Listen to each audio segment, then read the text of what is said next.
Welcome to what I affectionately call L-Pod. And my name is Mike. Right there is Roger Tumanieri.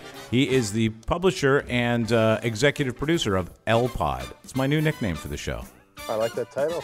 And, of course, it stands for Etobicoke Lakeshore Podcast. And brought to you by Etobicoke Lakeshore Press, which you'll find online at etobicoke-lakeshore-press.com. Roger's that publisher I mentioned before. And as we make our way through the adventure that is the COVID virus, we've had a pretty interesting stretch of podcasts, Roger. We've had politicians and doctors, business people, and we're doing this more often than normally we would. It's a weekly show, but you know.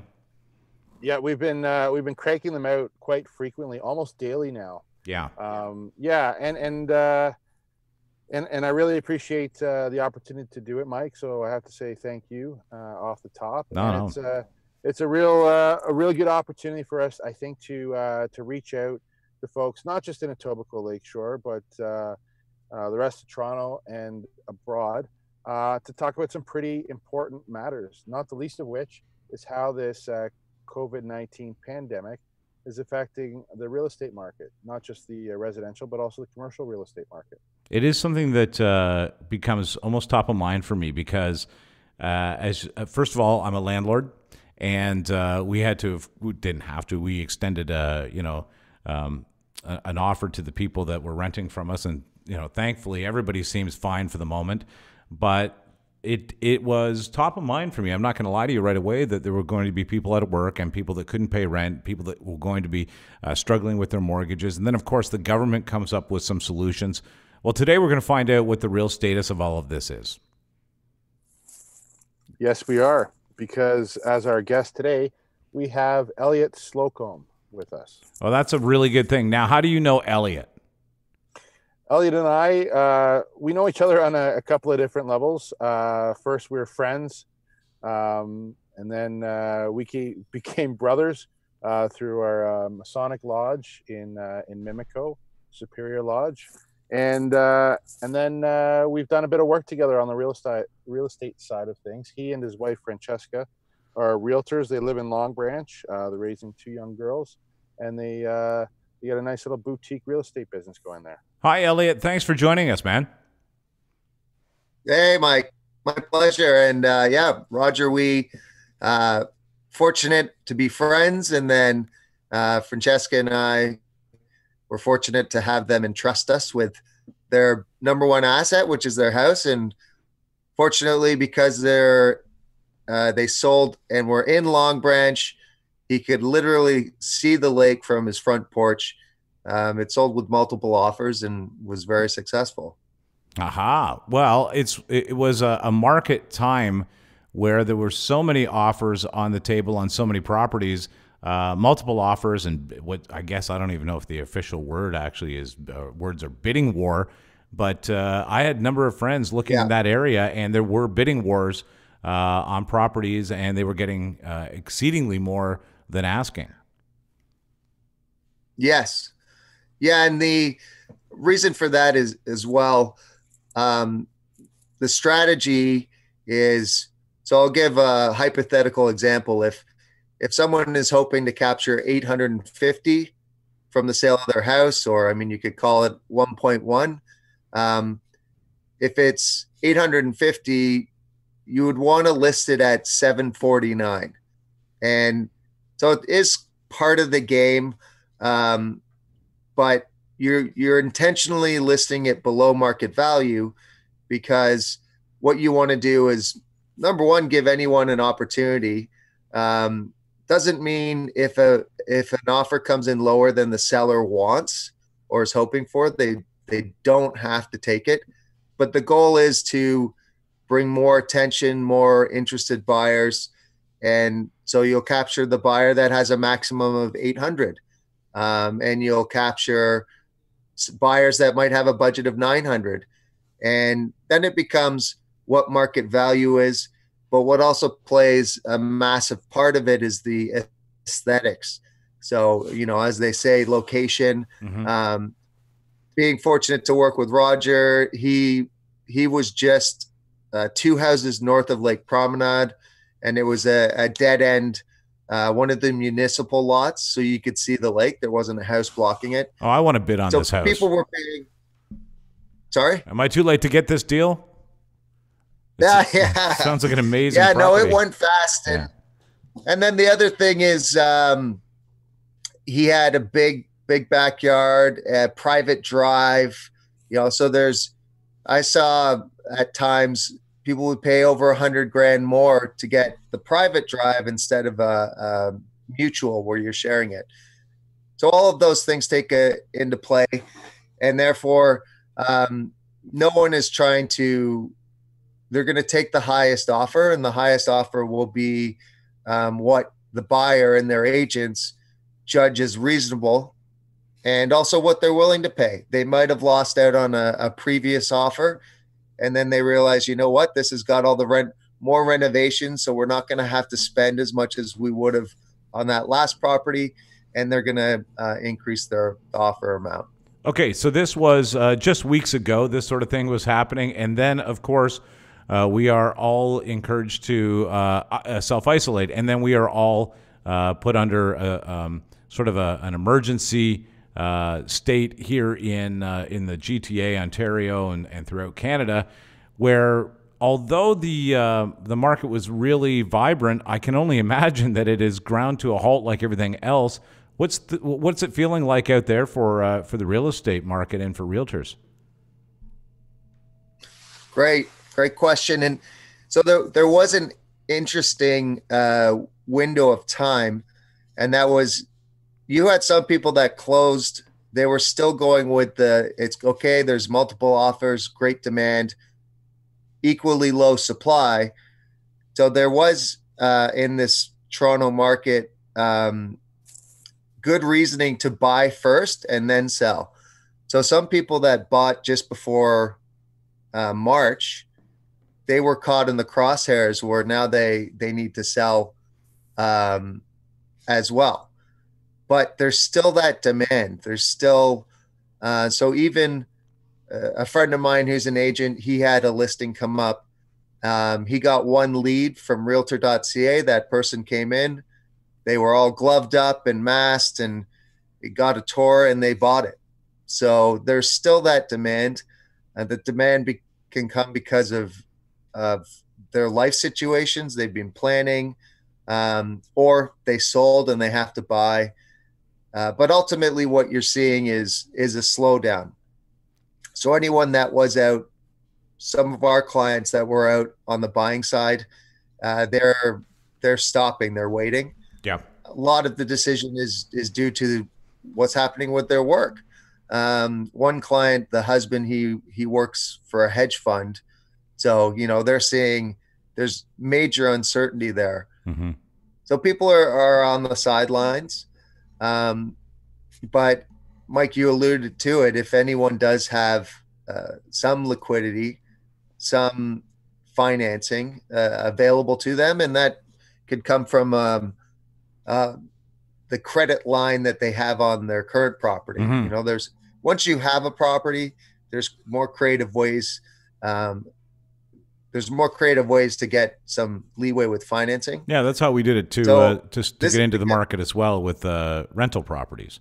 We used the value of our current property. Yeah. Oh, yeah. Exactly. And so that it's a great scenario if you have liquidity, and this could even be for pre-construction. So pre-construction condos, there in that case, you need to give 20%. But it usually broken into 3 stages. But the best reason to buy a pre-construction condo is you don't have to move into it. Yeah, I was going to say. The longer it takes. And you can actually be out of it before you've even paid for it in some scenarios. You get in with your 20% and that thing hits the market while it's in your ownership. You could really flip properties without too much investment at all. Is that true? That is true, yes. Because there's also there is a scenario where if the builder agrees to it, it's called an assignment. So you could purchase a pre-construction, and 3 years in, they still have a year out. And as long as the builder allows you to, you can just sell the paperwork. Yeah. So yeah. it isn't even complete. So some people are making a profit off that. And in the craze of 2012 to 16, 17, you'd have people buying several units and trying to flip them before it closes. Yeah. But yeah, ultimately, my advice on that would be you want to purchase it with the goal of keeping it and renting it, especially for that first year or two. Always, it's preferable to, in my opinion, and I've sold pre-construction projects. So the smaller the build, the better, because if it's a smaller property, not one of these towers, more of the purchasers are going to be end users. Okay. So there's a lot more buyers than renters in there. Okay. And what that means for you is that makes it a more appealing building if it's owners in the building for a period of time. It tends to bring the value up of it, and it gets completed because the owners are watching over it. Yeah. And they're really wanting to care for how it's fixed, or they want more say on some of the amenities and how they're done. And then ultimately, if it's an investment for you, there's going to be less availability because those people are moving in. And so when you put your unit up for lease, there's going to be less competition. And if you're a couple stories higher with a corner unit, you're going to fetch more demand and a higher lease rate.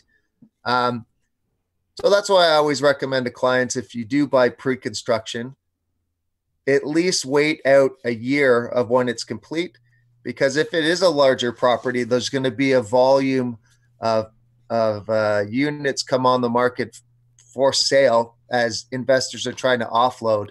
So you want to ride that out. Yeah, I see. Okay, that makes sense. Yeah, and then you could get a tenant in there, and maybe it's a year that turns into 2 years. Hey, Elliott, let me ask you: since the social distancing element of our everyday life, what changes are being made in the real estate industry to help people stay in the market while this is happening?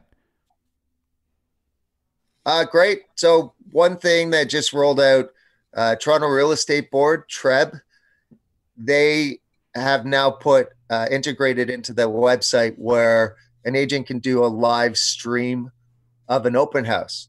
So it would be an open house tour, the agent walking around. I mean, an agent can do it on their own and put it on YouTube, but they're trying to help. They're trying to help enable that. And more also viewings. Probably also keep that excitement factor that a number of people are in that room doing that open house throughout the day. You can see as a viewer, as a consumer, oh, there's a lot of action on this room that I'm viewing. And so that actually probably does contribute to that a little bit. Yeah, exactly. And you have the same. So on the commercial side, there's a website, loopnet.com. And what it is, it's MLS for international commercial real estate. And so they can be doing drone footage. When it's allowable, they'll be able to take internal shots. But it's the same thing where whether you're selling a home or you're a landlord and you have vacancy, you've got to rely more on the virtual media and doing videos and trying to capture an interest there. Ultimately, I feel, I'm not sure if there's for residential, if there's a specific, you can't, like there's guidelines as to how you would run having someone come and view it. But I would suspect with all parties in agreement, simply drafting up some sort of document that states, no liability, or a set of rules of how they can enter. You have to, like you pointed out, you have to be gloved up, masked up, social, all the things that we're using for common sense right now. Well, this is all really interesting, and I wonder if maybe you and I just take a minute right now with Roger, and we all just kind of take. We've got a professional real estate guy here, Roger, and then you and I, which are consumers, really, and you more recently than me. Let's all make a prediction. What happens the first 3 months as we come out of social isolation. The marketplace, I think, as you pointed out, Elliott, there was a lot of demand for property that just wasn't there. Somebody told me there's a disparity of like 30,000 units in Ontario between what's available and what people want to buy. So that's pretty significant. So yeah, they year over year, it's roughly about 150,000 people migrating or immigrating to Toronto, to the surrounding area. So that in itself is springing up demand organically, but ultimately there's just not enough available. And then there's pricing out. So yeah, people get see priced the out wave. of there, it's like a ripple. Yeah, someone would hope to move into High Park, and then 4 months later, the prices crank up even higher, and then now it's Royal York and Bloor. Right. And then if they're smart, they'll be coming to South Etobicoke. I like that. Yeah. That's right. Okay, let's make a prediction. How far off the market before we went into the COVID virus, Roger, do you think we're going to be off in the real estate market 3 months out after this? I think because it's so difficult to get into the real estate market in Toronto, it's almost exclusively set up for people who have a certain amount of liquidity or investment. So it's going to take a certain amount of wealth to get into the market. I think the people with money are smart, and by virtue of that, they're either holding on to it right now and they're just waiting for opportunities. I think there's a ton of opportunities that are going to come out of this pandemic, and I think we're going to see a hot market once things start to show some signs of normality. Okay, my prediction is nothing changes. I see no change in the marketplace when we come out of this. I think we pick it up right where we were here in Toronto. And Elliott, what do you think of our predictions? You're essentially saying similar things, but yeah, it will be business as usual once there's stability. So an interesting thing is with people buying and purchasing, they're leveraging. It's all about with your remark, Roger, you need a down payment. In the past, 5% would do, and then prices are going up. So a significant thing that happened in 2017 was the stress test on mortgage approval. So what was occurring is young professionals, maybe they sold a condo, had equity. A lot of times parents were helping them. So they're using the equity in their own home to help their kids or young adults purchase. So they would have the 20% down, and then the bank would say, okay, well, at 2.5%, 3% interest, your combined incomes will cover that. The stress test adds 2% to whatever the going rate is. Okay. So the stress test says, well, 3% is the market. That's what we'll actually give you. But when we tack 2% on, it's always 2. So as the base interest rate goes up, so does that stress test. The 2%. And when they apply the 2%, the cash flow of both incomes isn't going to cover it. And so they get approved for less. So I guess tied into that is once people feel more stable and there's job security instead of insecurity, then they'll start to take a look at the market. But in real estate is so expensive, it is a lot about leveraging. So it depends on someone's personality. I bet whether that they're going to take that risk. I bet you anything. I wouldn't bet you anything, but I would put a solid bet behind, okay, I just got back to work. I was going to buy a house before. Let's get to it now. While I'm back to work, let's go now. I think that there will be a certain real estate frenzy that happens. Okay, listen, guys, let's do this. Let's check in with Elliott again in a few weeks to see where we're at that point with this virus and where the market is, just to kind of see if we all feel the same way. What do you say? That would be wonderful. Absolutely. Meanwhile, Elliott, where do people reach out to you? Long Branch is a beautiful community. You know it, you sell it, you live it. Where can people find out more through you about where they could find some opportunities? Great. So it is my wife, Francesca, and I, and you can get information at Team Slocombe, SLOCOM, like Michael, B like Brad, E.com.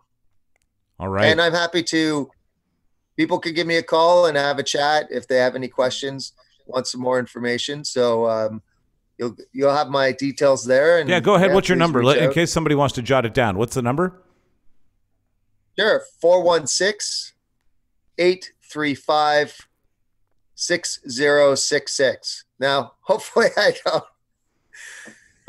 get not a high volume of, I already have enough calls saying that I'm late on my taxes or whatever those scams are. But oh, by the way, I'd be happy to help. As long as I've got you on the line, do you need your ducts cleaned? I just thought I'd ask. Oh, I've had maybe 10,000 calls since I've been home. Exactly. And Roger might be the only one with actual ducks swimming in his pond or what. Well, if you need them cleaned, Roger, I'll put on my gloves and mask and come clean those little critters for you. Elliott, thanks for joining us today. Myself. Thanks for coming on and hanging Mike, with us, man. Yeah, that's awesome. I appreciate it, Mike and Roger, and you guys are doing good work from home. Well, you know what? I think that our social distance apart, we would miss each other if we didn't at least do this every couple of days. So thanks for being a part of it. I'll remind you, we are doing these podcasts pretty regular now. As Roger points out, we've done as many as 4 or 5 in a week since the coronavirus situation, I guess we should maybe refer to it as something more, has taken place. But we'll be here for you. Roger, if people need to reach out on the business side or in the community, where can they reach you?